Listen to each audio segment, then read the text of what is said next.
Hey, what's happening, y'all? It's your boy Rico from RicoScores. We talked about Chip Kelly last night potentially being the offensive coordinator for the Washington Commanders. If you haven't seen that video, go ahead and check that one out. Today, we're talking about the Washington Commanders potentially hiring Dallas Cowboys passing game coordinator Joe Whitt Jr. as a defensive coordinator.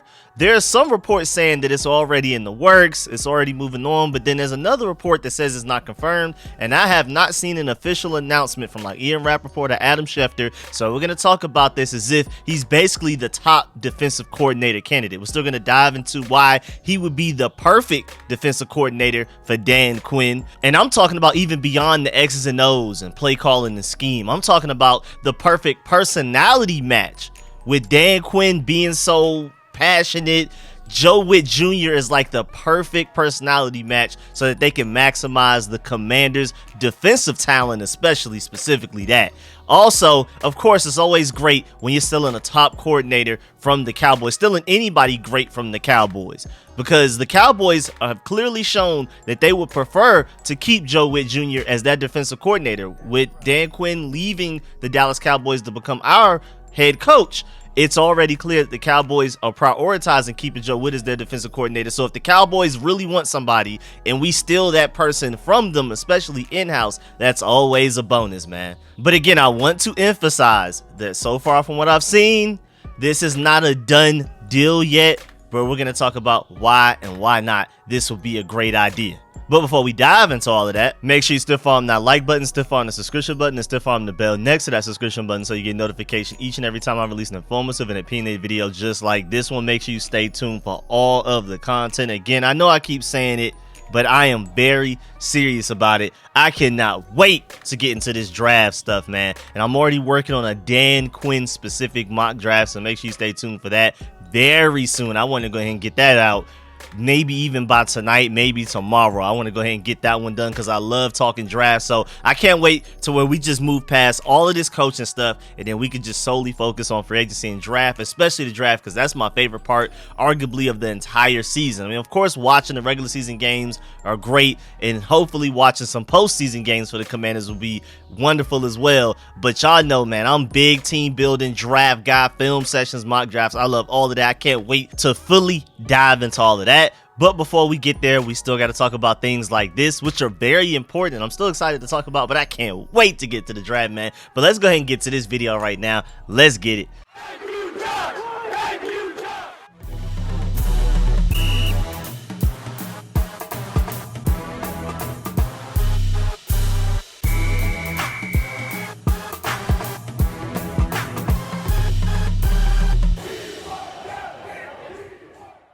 All right, so let me tell you all of the reports that I've seen so far. You have Aaron Wilson at @AaronWilson_NFL reporting on Twitter. Commanders are expected to hire highly regarded Cowboys defensive passing game coordinator Joe Whitt Jr. as their new defensive coordinator, and Dallas will be looking to replace him as well as Dan Quinn, per league sources. I'm seeing the report that it's widely anticipated that Quinn will call plays, but the former Dallas Cowboys assistant has an important role to play in terms of molding game day strategies and developing the players at Washington's disposal. Things should be fluid over the next few days with coach hirings. The Commanders are already playing catch up after leaving things late. Thanks to Quinn's connections and the esteem in which he held around the NFL, this won't be a problem, which is a great point. This is coming from Dean Jones at Rigo's Rag. So this is also another person saying that it seems like it's on the way. It's only like a matter of time thing. But then you have Calvin Watkins coming out and saying on Twitter, Washington is working on scheduling an interview with Cowboys defensive passing game coordinator Joe Whitt for his defensive coordinator's job. A person with knowledge of the team's thinking has said. Cowboys also are interested in Whitt's services as well. Again, like I said before the intro video, the Cowboys do want him. So if we end up hiring him, it's not because the Cowboys just let him go. That means we stole him from the Cowboys. If you steal anybody from the Cowboys, that's huge. Of course, with Dan Quinn already here, Micah Parsons already said that we don't know if he was joking or not, but he said that he would love to follow Dan Quinn to whatever new team he goes to. And then Jahan Dotson even tweeted at him and said, hey man, pull up. And then Micah Parsons put like a really cryptic tweet showing him like sacking Sam Howell or something like that. So I don't know if that meant like, yeah, I'm actually down, or to me it looked like he was just joking around like, nah, I won't even join y'all because I could just beat up on y'all. I don't know what it was, but either way, if there is a possibility that Micah Parsons would ever leave the Cowboys, it would more than likely be to go follow Dan Quinn, especially with as much as Micah Parsons not only loves Dan Quinn, but also loves Joe Whitt Jr. So us potentially hiring, this is my main point when I'm talking about Micah Parsons, us hiring Joe Whitt Jr. only increases the chances of us getting Micah Parsons, who we should have had from the jump. I remember doing mock drafts leading up to that Micah Parsons draft when we ended up taking Jamin Davis, saying that we need to trade up for Micah Parsons. He's that great. You either trade up for quarterback or you trade up for Micah Parsons. There's no other way. Of course, he was not going to be there with the pick that we had at the time. That's why I said we needed to trade up for him. I thought he was that special. We didn't. We ended up with Jamin Davis. And you never know. We're going to talk about Jamin Davis at some point in this video anyway, because Joe Whitt Jr. and Dan Quinn could potentially actually tap into his potential, maybe if he's even legally allowed to play, if he comes off IR and stuff like that. We'll see. But either way, we should have been had Micah Parsons, but hiring a guy like Joe Whitt Jr. as defensive coordinator only helps your chances of potentially getting a Micah Parsons. And just to let you know, he's on the last year of his rookie deal. Of course, there's a fifth-year option that the Cowboys can definitely pick up. I expect them to. And even beyond that, I'm just going to assume that they're also going to franchise tag him even after that. So this guy won't be available till after the 2025 season at the soonest, I believe. And even beyond that, again, I expect them to do whatever it takes to sign him long-term, and at worst, franchise tag him. So is it likely that Micah Parsons comes over? Not very. But I just wanted to speak on that real quick. And again, if there were any chance that Micah Parsons can be like, man, trade me or whatever, it would be for Dan Quinn and Joe Whitt Jr. being a combination together. Now let's talk about Joe Whitt Jr. himself. Even outside of the potential, the very extremely slim chance of him being able to recruit Micah Parsons to the Commanders, even just him isolated and what he's done. He has 15 plus years of NFL coaching experience. He's been with the Browns, the Packers, the Cowboys, of course, even the Falcons. And again, he's coming from being the secondaries coach and the defensive passing game coordinator for the Dallas Cowboys. And he gets a lot of credit for the success that they had this past season, especially in that secondary, especially without Trevon Diggs for the majority of the season. Craig Hoffman brings up a great point. He was the guy that people thought would replace Dan Quinn in Dallas as their defensive coordinator. Instead, it looks like he's potentially going to follow Dan Quinn to DC, DQ to DC. I'm pretty sure we're going to hear that a lot. And the quality of coaching that Forbes, Quan Martin, and company are going to receive just skyrocketed. I completely agree with that. Again, let's first address the fact that we would essentially be stealing somebody from Dallas that Dallas clearly wants. That is always a plus. That doubles the value. Adding to us while also taking away from the Cowboys, how can you not love that? I mean, I just don't see how you couldn't.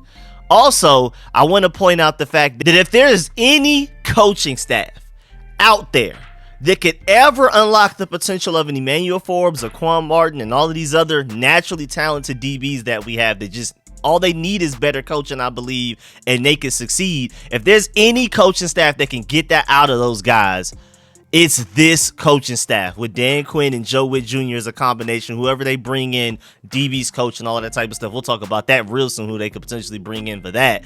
But basically, if Emmanuel Forbes can't succeed with this group, Dan Quinn and Joe Whitt Jr. as his defensive coaches and minds, he just can't succeed anywhere at that point. Honestly, if Emmanuel Forbes can't succeed under these conditions, where could he ever succeed? And that's more so a compliment to Joe Whitt Jr. because, again, these are some of the top defensive minds in football. The Cowboys really want to promote him to a defensive coordinator job to basically replace Dan Quinn for a very good reason. This guy is very smart. We're going to talk about how he matches with Dan Quinn so perfectly personality-wise as well. But just schematically, this guy has it. So again, if a guy like Emmanuel Forbes can't work under this guy, where could he? And I more so want people to take that as a compliment to Joe Whitt Jr. and Dan Quinn as well, than more so a dig and a shot at Emmanuel Forbes. Because this coaching staff I'm very confident in them maximizing the talent we have on defense, especially in the secondary more than anywhere else. Also, I believe the Cowboys may have the right to do this if they want to, but if they don't block us from going after Al Harris, I would love to bring him too, because don't fix what's not broken. Even without top tier talent in their secondary, that DB group was great this past season. Even without Trevon Diggs for most of the season, they were running man coverage and all kinds of stuff in an NFL where it's a passing league and zone coverage is more prevalent than ever probably in NFL history at this point. Running man is pretty much a death sentence, and the Cowboys were able to get away with it because of great coaching. Joe Whitt Jr. was a big part of that. Again, a defensive passing game coordinator, but also Al Harris, man. A lot of people are looking at him as like the next defensive coordinator prodigy type of guy, and he has a lot of pedigree to his name, man. First of all, he was a second team All-Pro in 2007. He was a two-time Pro Bowler 2007, 2008, and he's also in the Green Bay Packers Hall of Fame. He's been the Dallas Cowboys defensive back coach since 2020. And man, a lot of people, I remember mid-season, some people were talking about, hey man, whoever's going to end up needing the defensive coordinator may want to look into Al Harris. So to potentially bring over Joe Whitt Jr. as a defensive coordinator and give Al Harris somewhat of a promotion, give him the job that Joe Whitt Jr. had for the Cowboys, bring Al Harris over to the Commanders to make him the defensive passing game coordinator. That's like a dream case scenario for our defensive coaching staff. I'm not gonna lie, you really can't do much better than that. Of course, the logic of not fixing was not broken.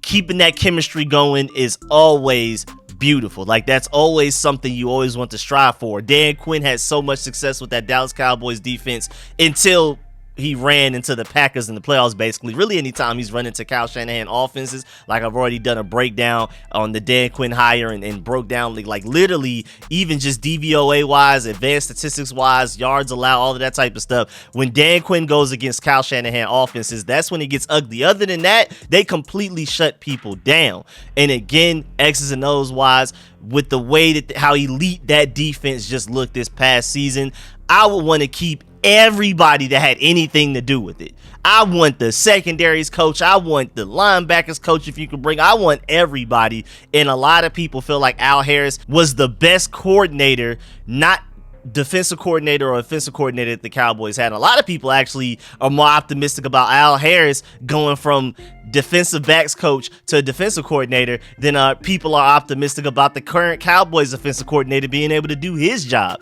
Al Harris is looked at as one of those, like, the defensive back version of like a Sean McVay type of guy. So if we can be able to pull him, and again, bringing over Joe Whitt Jr. probably increases your chances of being able to recruit him to the Cowboys just like Micah Parsons. I would love to do that. But back to the man of the hour. We're here to talk about Joe Whitt Jr., not Al Harris. I just wanted to break down why bringing over Al Harris would be such a great idea.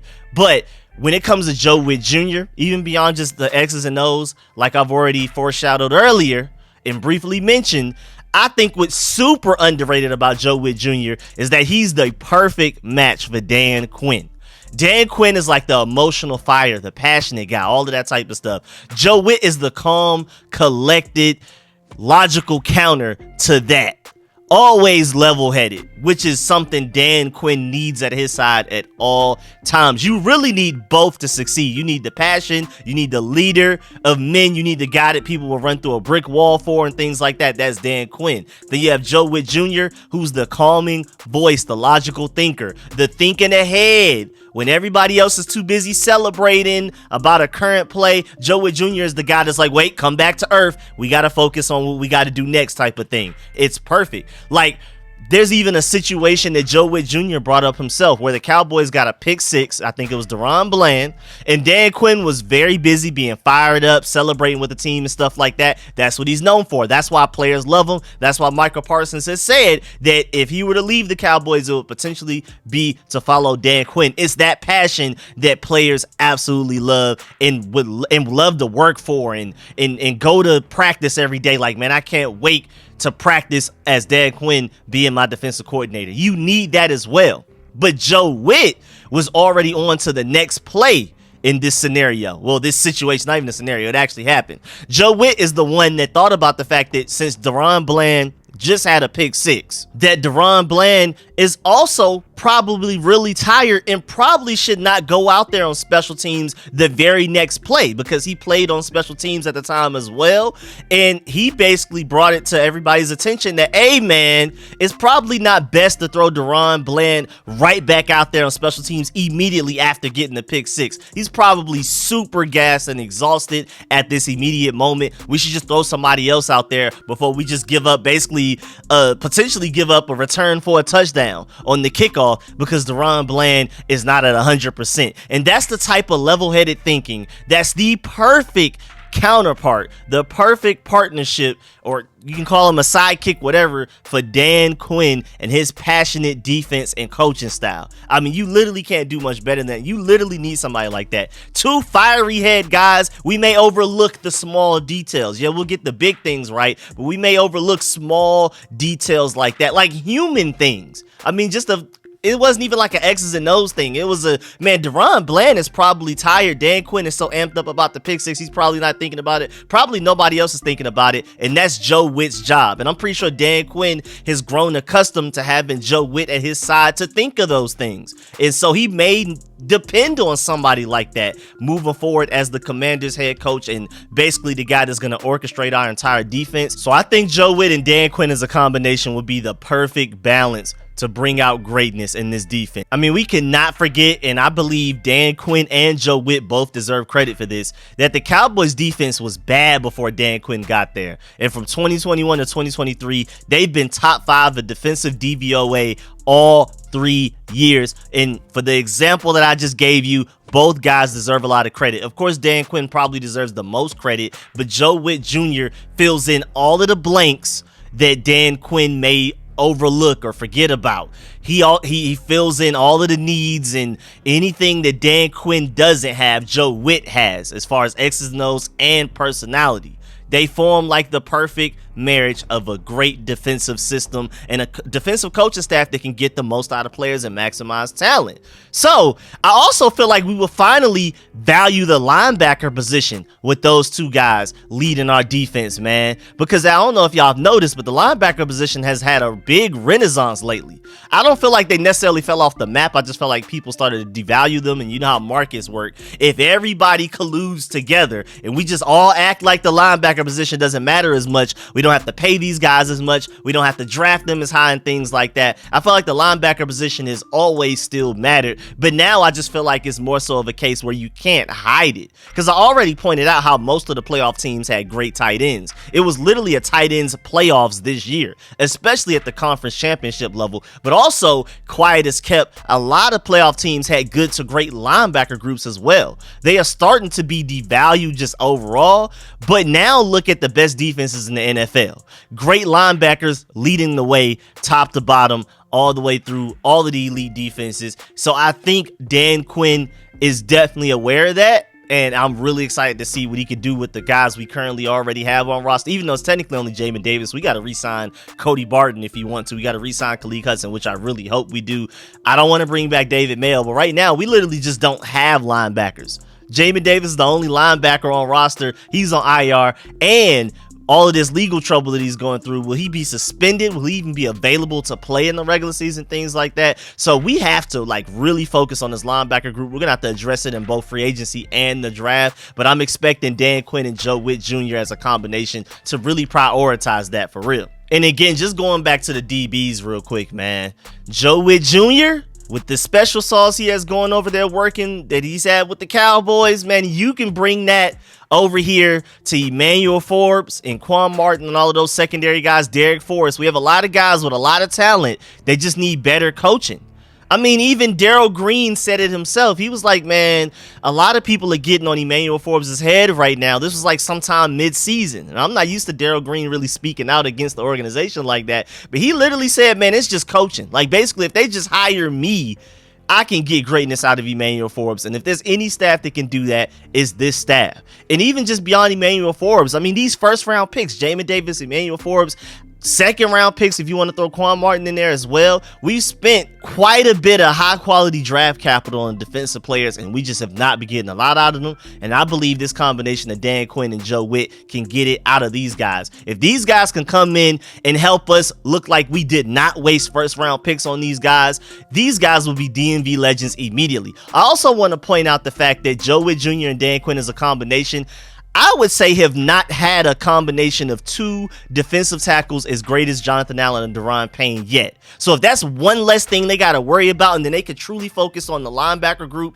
and the secondary, which is really both of their specialties, I think this defense can be elite, man. I think they can definitely maximize talent. If there were a defensive staff that I would trust to maximize the current talent that we have on this team, and to also be able to, with the combination of Adam Peters himself, the guy that finds all pros and pro bowlers, even outside of the first round pretty consistently at a higher rate, you could argue, than anybody else in the NFL, GM, no matter the title, whoever, head coaching staff, you combine those together with Adam Peters, Dan Quinn, and Joe Whitt Jr., building this defense from the ground up, draft especially for the most part, but free agency as well. I'm very confident that our defense will finally be what we hoped it'd be. And I don't see us having those Ron Rivera, Jack Del Rio years where it's great one year, bad the next, great one year, bad the next. I think we're just going to be elite for now on, basically. It may take some time because they got to get in here and bring in a lot of their own guys, whether again be through free agency for a little bit of it, but I think for the most part through the draft. And then we got to develop those guys and things like that, get them and then also even just the struggles that's going to come with the guys that are already here for the Commanders switch into an entirely new scheme. Like, there's going to be some growing pains there as well. So we need to be patient, but I'm very confident in this coaching staff, especially if we're able to bring over Joe Whitt Jr. to help Dan Quinn out. Again, not even just X's and O's wise, but emotionally as well. Joe Whitt Jr. is perfect to help basically rally Dan Quinn back a little bit. Like, hey, we need to focus on this. I know you're excited, and I know the players love that excitement, but we need to focus on this real quick so that we can keep things rolling. He basically is the one that keeps the motion going, and man, I would love to bring that over with Dan Quinn for sure. Also, before we get up out of here, Mike Garafolo has said on Seattle Reports Radio that Washington was out on Ben Johnson, that he had a bad interview with them, and that he removed his name from consideration because he knew he wasn't going to get the job at that point. And Garafolo basically likened it to kind of like a "you can't fire me, I quit" kind of situation, which is really interesting. I don't know how true that is, but I just felt like I should throw that out there while it was on my mind. It was something I saw on Twitter recently. Again, I don't know if that's true or not. I know this is a Joe Whitt Jr. video, but I just wanted to go ahead and put that out there since I saw it. Maybe it's believable. I don't know. But yeah, man, that's the end of this video. Please get in the comment section. Let me know how you feel about everything discussed in this video. Please stiff arm that like button, stiff arm the subscription button, stiff arm the bell next to that subscription button so you get notification each and every time I release an informative and opinionated video just like this one. Make sure you stay tuned for all of the updates. Again, I'm working on a Dan Quinn mock draft, which is going to be very fun. I'm super excited because we're not just going to skip on offense. I mean, I'm still taking offense with my first pick in the draft, my first round pick. But we are going to focus on how Dan Quinn likes to run his defense, and we're going to try to find talent that best suits that based on what he liked to do with the Dallas Cowboys, because we don't necessarily have the talent or the type of talent that the Dallas Cowboys have. He's going to have to literally change the system that he ran with the Cowboys over here. He's got to run a different system based on the talent we currently have. So he's going to try to grab as many guys through the draft that can help him kind of get that system going from the Commanders. Was best suited for the current Commanders talent, which I respect him for what he typically does. He goes somewhere and designs his defense that brings the best out of what he's currently dealing with. But we know he's gonna want to bring in guys that runs the system that he wants to run. So we're gonna try to get some of those guys in this mock draft where it gets him closer to the defense he wants to run that he was running for the Cowboys than what he's probably currently have to run as of right now based on the talent we have right now. Because I'm gonna do a whole video on this separately, like Dan Quinn's scheme and things like that. But basically, long story short, he ran a lot of cover 3 with Seattle. He realized cover 2, based on with it being a passing league and the talent he had at his disposal, cover 2 was the highest ceiling he could get out of a defense, which is what he ran with Dallas. Coming to the Commanders, he's probably going to have to switch back to that Seahawks cover 3, just simply because that's probably best for a guy like Emmanuel Forbes and Benjamin St-Juste. But he's going to want to bring over as much talent as possible to get to that cover 2 as soon as possible, to switch back to the scheme that he had for Dallas. So I'm going to do a mock draft focused on how can we find as many guys to get Dan Quinn as close to running his cover 2 Dallas Cowboys scheme as quickly as possible. So sorry for all of that. Just stay patient with me, man. I'm super excited about the content. Again, I'm going to update y'all on every little thing that's going on, coaching staff, defensive coordinator, wide receivers coach, tight ends coach, quarterbacks coach, all of that type of stuff. But I cannot wait to get to this draft stuff, and I'm going to at least have some fun right now before we are fully through all of this coaching staff stuff. We're going to at least have some fun with a mock draft, and then we're going to start to get the film sessions and all that. I'm super excited, so make sure you stay tuned. Get in the comment section. Let me know how you feel about all of this. Are you excited about hiring Joe Whitt Jr. as well? Why? Let me know. Why not? Also, let me know that as well, and I'm going to catch y'all later. I appreciate y'all. I'm out.